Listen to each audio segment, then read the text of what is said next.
Hello guys, welcome to Amit Things.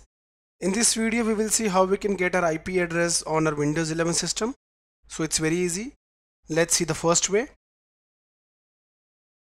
Go to start, type CMD and click on open. On clicking CMD you can see I'll just increase the font.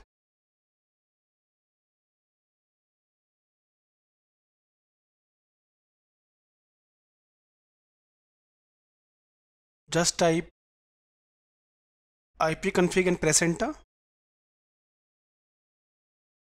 Herein you can see the IP address is visible here and here also. Now I'll just close this. I close this. The second way you can see, click here,